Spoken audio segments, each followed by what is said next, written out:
Assalamualaikum warahmatullahi wabarakatuh. Kenalkan, saya Muhammad Sodik, dosen tetap Prodi S1 Informatika Medis Fakultas Ilmu Kesehatan Universitas Muhammadiyah Lamongan. Saya mengampu mata kuliah di bidang Software Engineering, diantaranya algoritma pemrograman, basis data, dan juga rekayasa perangkat lunak. Dalam video kali ini, saya akan menyampaikan video pembelajaran mata kuliah algoritma dan pemrograman dengan pendekatan DIA, Delivery, Interaction, and Assessment. Delivery dilakukan melalui penyampaian materi menggunakan metode ceramah, presentasi, dan demonstrasi untuk membantu mahasiswa memahami konsep pembelajaran. Interaction diwujudkan melalui kegiatan diskusi, tanya jawab, dan kerja kelompok guna meningkatkan partisipasi aktif mahasiswa.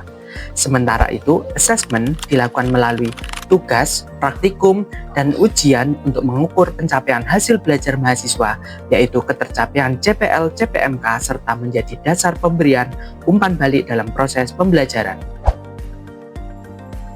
Mata kuliah ini membahas konsep dasar algoritma untuk melatih kemampuan berpikir logis, terstruktur, dan sistematis dalam memecahkan masalah dengan mempelajari dasar-dasar pemrograman komputer menggunakan bahasa pemrograman Java seperti variabel, konstanta, tipe data, operator, percabangan, perulangan, dan metode serta array dimensi, sehingga mahasiswa mampu merancang algoritma dan mengimplementasikan algoritma ke dalam bahasa pemrograman sebelum mengubah menjadi program komputer.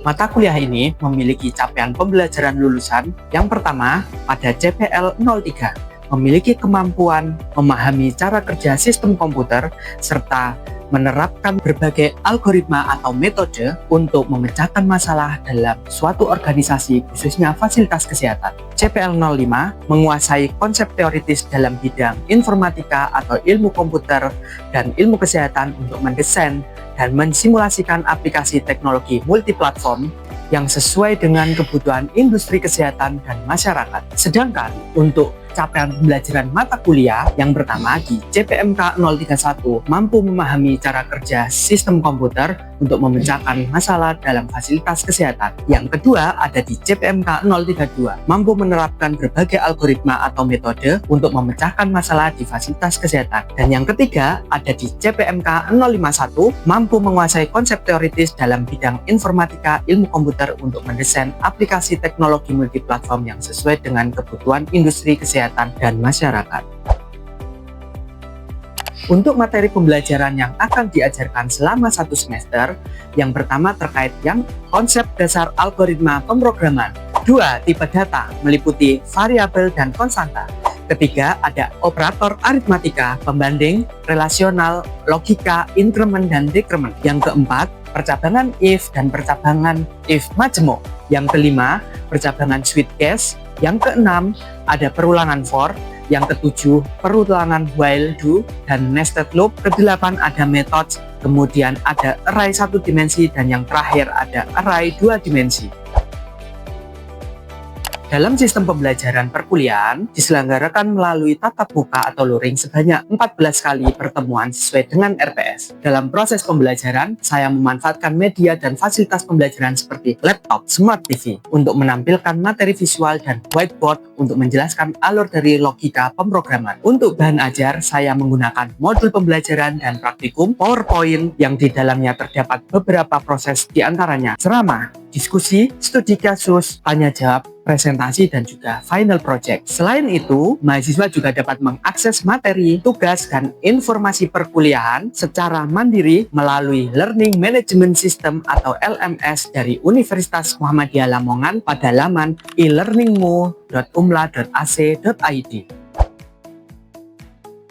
Metode pembelajaran yang saya pakai dalam mata kuliah ini menggunakan pendekatan Student-Centered Learning atau SCL melalui ceramah, diskusi, tanya jawab untuk menyampaikan konsep dasar serta meningkatkan partisipasi mahasiswa dalam proses pembelajaran. Selain itu, diterapkan metode Case-Based Learning (CBL) yang memanfaatkan kasus nyata atau studi kasus terstruktur sehingga mahasiswa dapat menganalisis permasalahan dan mengimplementasikan teori ke dalam situasi yang mendekati kondisi real. Untuk memperkuat kemampuan berpikir kritis, komunikasi, kolaborasi, dan pemecahan masalah pembelajaran juga menggunakan metode Small Group Discussion atau SGD, yaitu kegiatan diskusi dalam kelompok kecil yang menempatkan mahasiswa sebagai peserta aktif dengan dosen berperan sebagai fasilitator. Interaksi antara dosen dan mahasiswa dilakukan secara aktif dan dua arah selama proses pembelajaran. Pada interaksi tatap muka, saya memberikan kesempatan kepada mahasiswa untuk bertanya, menyampaikan pendapat atau presentasi, dan berdiskusi dalam tugas, baik secara individu maupun kelompok. Melalui small group discussion dan case-based learning, mahasiswa didorong untuk berpartisipasi aktif dalam menganalisis kasus, memecahkan masalah, serta mempresentasikan hasil diskusinya. Saya berperan sebagai fasilitator dengan memberikan arahan, umpan balik, dan penguatan terhadap materi yang dipelajari. Selain itu, komunikasi juga dilakukan secara daring melalui Learning Management System (LMS) dan WhatsApp Group untuk mendukung proses pembelajaran di luar kelas, termasuk penyampaian materi, pengumpulan tugas, dan juga konsultasi akademik. Dalam kontrak kuliah dan sistem penilaian, saya menggunakan konsep penilaian OBE, Outcome Based Education, dengan memberikan penilaian terhadap ketercapaian CPL-CPMK dengan bobot penilaian terhadap CPMK 031 sebesar 30%, CPMK 032 50%, dan CPMK 051 sebesar 20% dengan indikator penilaian tugas, praktikum, dan presentasi proyek untuk UTS maupun UAS yang mengacu pada rubrik penilaian yang sudah ada pada RPS. Dengan sistem penilaian ini diharapkan mampu mengetahui ketercapaian CPL-CPMK setiap mahasiswa dengan target kelulusan yang sudah ditetapkan sesuai dengan yang ada pada RPS. Saya mulai ya. Assalamualaikum warahmatullahi wabarakatuh. Oke, pada pertemuan ke-6 di materi mata kuliah algoritma dan pemrograman, kita akan membahas terkait percabangan majemuk yang ada di dalam pemrograman Java. Nah, namun sebelum kita mulai perkuliahan, kita berdoa terlebih dahulu. Sesuai dengan keyakinan masing-masing. Berdoa dimulai. Berdoa selesai. Oke ya, kita kembali ke materi bahwasanya kita kemarin di pertemuan 5 sudah mengulas terkait percabangan, yaitu percabangan tunggal, di mana percabangan tunggal adalah hanya ada satu kondisi yang harus terpenuhi sehingga nanti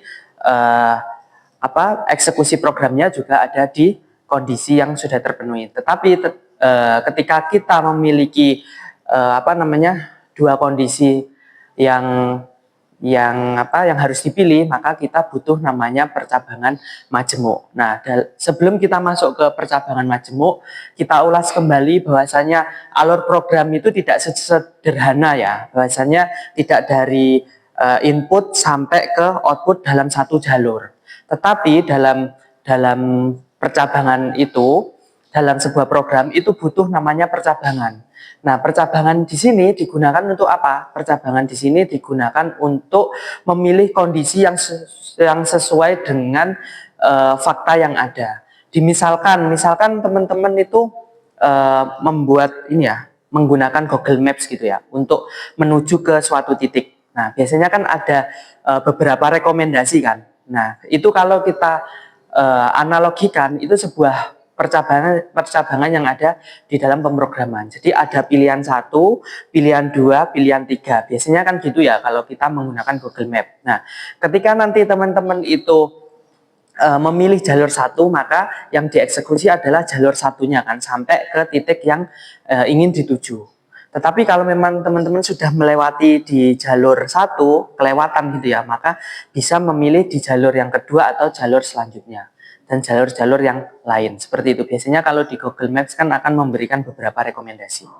Nah, pertanyaannya, ketika teman-teman membuat sebuah program, apakah hanya satu jalur dari start ke finish? Pastinya tidak kan? Nah, pasti butuh namanya percabangan. Nah, ngomong-ngomong, percabangan itu apa? Percabangan ini sebuah istilah ya yang biasanya di dalam program komputer itu digunakan untuk memberikan pilihan Gitu. Jadi percabangan ini juga dikenal sebagai control flow, kemudian ada struktur kondisi, struktur if, dan juga decision atau keputusan. Jadi dalam dalam percabangan itu bisa dianalogikan bahwasanya ketika kita mau membuat sebuah program itu pasti ada beberapa keputusan, ada beberapa percabangan. Nah, teman-teman bisa menggunakan namanya percabangan Percabangan if tunggal ataupun if majemuk. Kalau kita lihat di sini di contoh program ini kan mulai, kemudian ada selamat pagi, kemudian selamat datang. Nah, di sini ada dua pilihan. Ketika kita mau keluar, apakah kita mau keluar dari programnya, itu ada pilihan ya dan tidak. Ketika kita pilih ya, maka yang dieksekusi adalah sampai jumpa ini. Tetapi kalau kita tidak memilih untuk keluar dari program, maka yang dieksekusi adalah yang tidak jadi keluar dan program itu selesai. Ini adalah contoh contoh sederhana dari sebuah program yang memiliki dua kondisi, yaitu kondisi ya dan tidak. Nah, pertanyaannya di sini, bagaimana cara menulis percabangan di dalam Java? Nah, ini teman-teman bisa menggunakan percabangan if, else, kemudian ada switch dan juga case. Nah, dalam pertemuan kali ini kita akan membahas terkait if majemuk, yaitu if, else, if yang ada di dalam bahasa pemrograman. Namun sebelum itu kita harus tahu terlebih dahulu kondisi if else dalam Java itu seperti apa.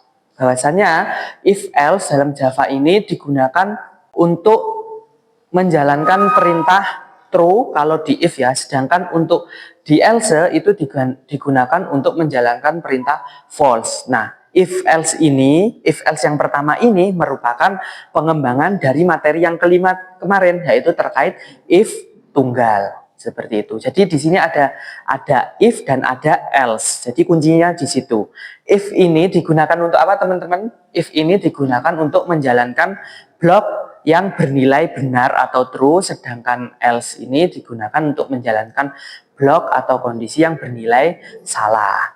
Nah, oke, kita lanjut bagaimana cara kita menuliskan dalam program Java, yaitu dengan yang pertama ini, if kondisi, kemudian kita eksekusi. Di sini adalah kode program yang akan dijalankan jika kondisi bernilai true. Kemudian ada else, di bawahnya else ini ada kode program yang akan dijalankan jika kondisi bernilai false. Jadi di sini ada dua kondisi ya. Jika bernilai true, jika kondisinya yang pertama ini bernilai true, maka kode program yang di sini, kode program yang kondisi true ini akan dieksekusi, artinya akan ditampilkan. Tetapi ketika kita mengecek kondisinya itu false, maka yang kode program yang di else ini yang akan ditampilkan. Paham teman-teman? Ya. Oke, kita lanjut ya. Nah, ini perbedaannya ketika kita menggunakan if tunggal dan if else. If else satu ya. Bahasanya di if tunggal itu hanya ada kondisi. Jadi kalau kita baca ya di sini, jika hujan maka kalau kondisinya benar maka kita harus bawa payung dan sudah selesai. Itu ya. Tetapi kalau kita menggunakan if else dalam kasus input nilai ya, di sini kan pastinya ada input nilai, kemudian kita cek di sini. Oke, sebagai contoh ketika kita nanti menginput nilai, misalkan ini kan parameternya lebih dari 70 ya, maka bernilai lulus, dan kurang dari 70 berarti gagal gitu ya. Ketika kita nantinya menginput nilai misalkan 89, maka yang dieksekusi adalah yang bagian lulus atau yang benar. Tetapi ketika kita menginputkan nilai yang kurang dari 70, misalkan kita menginputkan nilai itu 50, maka yang dieksekusi adalah yang false, yaitu gagal. Nah, maka bisa disimpulkan bahwasanya bagian condition berperan sebagai penentu dari struktur percabangan. Jadi tadi kondisi itu yang harus dipenuhi atau tidak. Nah, itu sebagai penentu dalam proses eksekusi dari percabangan ini. Nah, ketika blok kode program milik if yang akan dijalankan ini ketika nanti kondisi itu terpenuhi dan Jika kondisi tidak terpenuhi menghasilkan nilai false, maka blok kode program bagian else yang akan diproses. Dari sini ada yang ditanyakan dan apakah sudah paham teman-teman? Kita lanjutkan ya, bahasanya ini adalah contoh implementasi dari if else, yaitu kita membuat program untuk mengecek nilai ujian, gitu ya. Nah, di sini kita harus membuat kelas namanya belajar Java kalau kita menggunakan di NetBeans ya. Otomatis nanti akan terbentuk struktur dari apa namanya pemrograman yang ada di NetBeans, yaitu menggunakan Java. Nah, kemudian kita tuliskan import java.utilscanner. Ini digunakan untuk memasukkan library scanner. Kemudian setelah itu kita menuliskan blok kode program ini mulai dari integer A. Ini digunakan untuk mendefinisikan bahwasanya variabel A itu dengan tipe data integer, yang nantinya A ini sebagai apa namanya tempat untuk kita memasukkan nilai gitu ya. Nah, kalau tidak kita lanjut ya. Oke, kita lanjut selanjutnya di if else if. Ini adalah if majemuk tingkat ya. Artinya di sini ada kondisi if else if ini merupakan sebuah struktur logika program yang didapat dengan cara menyambung beberapa perintah if else menjadi sebuah kesatuan. Jika kondisi pertama tidak terpenuhi atau bernilai false, maka kode program akan lanjut ke if di bawahnya. Jika ternyata masih tidak terpenuhi, maka akan lanjut ke if selanjutnya dan sampai di blok else yang terakhir, sehingga nantinya menghasilkan outputnya atau kondisi if yang menghasilkan nilai true. Jadi di sini dengan kata lain bahwasanya if else if itu bisa dikatakan percabangan yang memiliki lebih dari dua kondisi. Jadi ada beberapa kondisi yang harus dicek. Misalkan kayak tadi, kalau kita analogikan menggunakan Google Maps ya, itu ada misalkan ada 3 kondisi. Nah, itu masuk di dalam percabangan if else if. Nah, untuk strukturnya gimana? Sebenarnya struktur percabangannya tidak jauh berbeda dengan if else atau if yang sebelumnya ya. Bahasanya di sini ada beberapa kondisi. Kalau tadi kan hanya if kondisi saja kemudian else, tetapi kalau di if else if ini ada beberapa kondisi. Ada if kondisi 1, blok kode programnya apa, kemudian else if kondisi 2, else if kondisi 3, sampai dengan kondisi yang terakhir yaitu ada di else. Jadi ketika kita memiliki banyak percabangan ya, maka akan dicek satu persatu. Ketika di kondisi pertama ini tidak memenuhi syarat, maka akan mengecek di kondisi yang kedua. Kedua ini masih belum memenuhi syarat, maka akan dicek lagi kondisi yang selanjutnya sampai nanti if-nya itu bernilai true atau if-nya itu bernilai true. Ada yang ditanyakan sampai sini? Ya, gimana? Bedanya if else biasa sama if else majemuk itu apa sih? Oke. Ada yang bisa jawab teman-teman? If else dan if else if atau if majemuk ya. Secara umum adalah percabangan ya. Percabangan yang memiliki 2 kondisi atau beberapa kondisi. Nah, kalau di if else itu lebih ke kondisi benar dan salah. Hanya ada kondisi true dan false. Tetapi kalau di if majemuk atau if else if itu memiliki beberapa kondisi. Jadi ada lebih dari 2 kondisi. Jadi kayak ini kondisi 1 apa, kondisi 2 apa, kondisi 3 sampai dengan kondisi yang terakhir. Jadi nanti akan dicek satu persatu. Kalau di if else kan hanya kondisi if sama else gitu aja ya. Tetapi kalau di if majemuk itu ada beberapa yang harus dicek. Ketika nanti kode program itu mengecek kondisi pertama ini sudah memenuhi, maka kondisi yang bawah ini else if yang pertama sampai else terakhir itu sudah tidak dicek lagi. Karena di kondisi pertama sudah memenuhi syarat. Tetapi ketika nanti di kondisi pertama tidak memenuhi, maka akan mengecek lagi kondisi berikutnya, kondisi yang kedua. Kedua tidak cocok, ketiga, dan selanjutnya. Bagaimana Mas Rifki, paham? Oh, jadi gitu ya Pak? Ya, paham ya? Oke, sesi kali ini teman-teman bagi kelompok menjadi 2 kelompok. Kita berdiskusi terkait percabangan ya. Biasanya ada contoh kasus seperti ini. Seorang dosen ingin membuat program sederhana untuk membantu menentukan predikat nilai mahasiswa secara otomatis. Selama ini dosen harus memeriksa nilai satu persatu sehingga memerlukan waktu yang cukup lama. Nah, program yang akan dibuat harus menerima input nilai akhir mahasiswa antara 0 sampai 100 dan menampilkan predikat sesuai dengan ketentuan berikut. Bahwasanya nilai 85 sampai 100 nilai A, 75 sampai 84B, 65 sampai 74C, kemudian 50 sampai 64 ini masuk kategori D, kemudian 0 sampai 49 ini masuk kategori E. Kemudian selesaikan dengan percabangan. Jadi teman-teman membuat flowchart percabangan dari nilai ini ya, secara kelompok.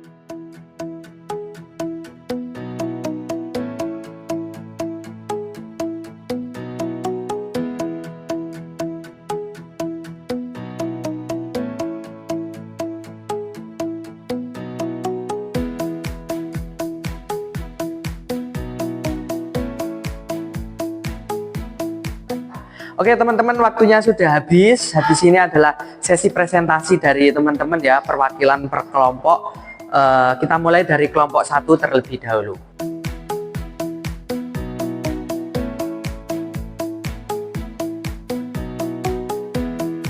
Oke, baik teman-teman. Di sini saya akan menerangkan hasil dari kelompok saya ya, perwakilan. Yang pertama kita akan mulai. Pertama kita akan masukkan nilai mahasiswa, nilai 0 sampai 100. Lalu diproses ke bawah, nilai kurang dari 0 atau lebih dari 100, maka yang akan ditampilkan adalah salah input nilai. Terus kita lanjut ke proses yang ke bawah. Jika nilai lebih dari 75, maka yang akan ditampilkan predikat B. Terus kita lanjut ke bawah lagi. Jika nilai lebih dari 65, yang ditampilkan nantinya adalah predikat C. Lanjut ke bawah, jika nilai lebih dari 500, inputannya yang akan diinput adalah tampilkan predikat D. Ya, kita lanjut ke bawah. Jika nilai lebih dari 50, maka yang akan ditampilkan adalah predikat D. Setelah itu lanjut ke bawah.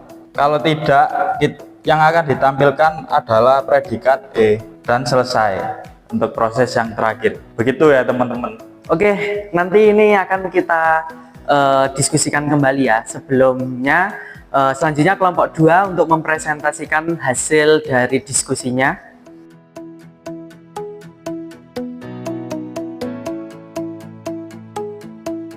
Baik, saya akan mewakili dari kelompok saya. Pertama kita akan klik mulai, terus di sini kita akan masukkan nilai mahasiswa dari 0 sampai 100. Lalu di bawahnya kita akan memasukkan nilai. Jika nilai ada beberapa nilai di sini, salah satunya adalah ini. Jika nilai lebih dari 85, maka di sini akan langsung menampilkan A. Lalu di bawahnya lagi, jika nilai lebih dari 75 akan menampilkan B. Dan kalau nilai melebihi 65 akan menampilkan C, dan nilai yang melebihi 50 akan menampilkan D. Di bawah ini kalau melebihi dari 50 sampai 85 ini akan menampilkan predikat E. Oke teman-teman, ini dari kelompok 1, kelompok 2 sudah dipresentasikan. Namun di sini masih ada yang belum tepat ya, atau kurang tepat ya. Yang pertama di kelompok 1 di sini tidak ada predikat nilai A-nya.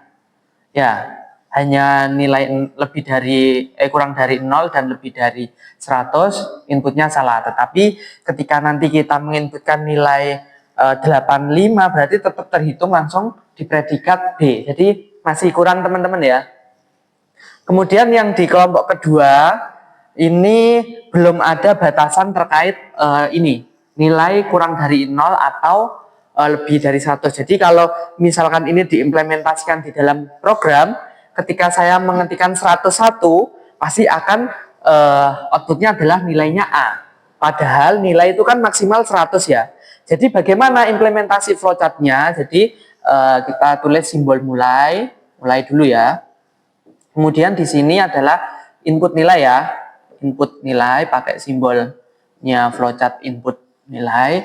Kemudian di sini dilakukan pengecekan yang pertama, yaitu kondisi yang pertama, nilai kurang dari ya, nilai kurang dari 0 atau nilai lebih dari 100. Kita pakai simbol atau ya, kalau atau bisa dipilih salah satu. Maka di sini outputnya adalah salah input nilai gitu ya.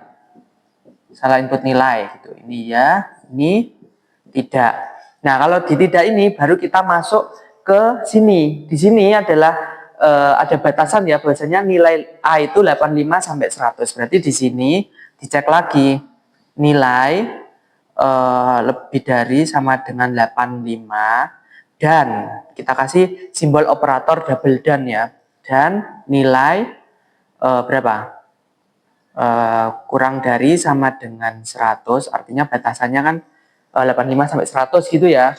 Maka di sini outputnya adalah nilainya A gitu ya. Kemudian yang ketika dicek lagi, kondisi lagi di sini nilai lebih dari berapa itu yang B? Yang B 75 dan berapa? Batas atasnya berapa? 84 ya. 84,99, maka ini B gitu ya teman-teman ya. Ini B, ini C ya, sampai yang terakhir adalah DE gitu ya. Bahasanya ini DE. Nilai kurang dari sama dengan 0 sampai berapa? 49 ya. Nilai lebih dari sama dengan 49. Ini dapatnya adalah nilai E gitu ya. Terus selesai. Jadi ini adalah gambaran flowchart yang utuh. Artinya apa? Di sini kita menginputkan, kenapa kok pakai simbol operator OR atau karena ini nanti akan dicek kalau misalkan yang kita masukkan itu 0, kurang dari 0 atau lebih dari 100, maka outputnya adalah salah input. Gitu ya teman-teman ya. Kemudian kalau di sini berarti ada batasannya mulai dari 85 sampai 100 itu masuk kategori nilai A dan seterusnya. Begitu ya teman-teman. Ada yang ditanyakan terkait percabangan if majemuk ini? Paham? Sudah paham? Ya, oke. Kalau sudah paham, oke teman-teman, kalau sudah paham, ini adalah oleh-oleh untuk minggu depan ya, yaitu tugas menghitung sistem penggajian dan bonus kurir ekspedisi dengan syarat-syarat yang sudah ditentukan ini. Tugasnya adalah buatlah flowchart dan kode program Java yang meminta input jumlah paket lalu menggunakan struktur if else if untuk menentukan dan menampilkan total bonus yang diterima. Jadi nanti tugasnya dikumpulkan dalam ini ya, bentuk tulisan di kertas A4. Nanti waktunya 1 minggu, bisa dikumpulkan di e-learning masing-masing mahasiswa. Ada yang ditanyakan sebelum perkuliahan ini selesai? Sudah paham ya? Oke, kalau sudah, terima kasih untuk perkuliahan hari ini. Kita tutup dengan bacaan hamdalah, alhamdulillahirabbil alamin. Saya akhiri, assalamualaikum warahmatullahi wabarakatuh. Demikian video pembelajaran PDD UKT-PT yang sudah saya rangkum. Saya ucapkan terima kasih kepada tim penilai sertifikasi dosen 2026, Kementerian Pendidikan Tinggi Sains dan Teknologi, Sivitas Akademika Universitas Muhammadiyah Lamongan, teman sejawat dan mahasiswa atas dukungan yang telah diberikan. Semoga video ini dapat memberikan gambaran praktik pembelajaran yang sudah saya lakukan. Terima kasih. Assalamualaikum warahmatullahi wabarakatuh.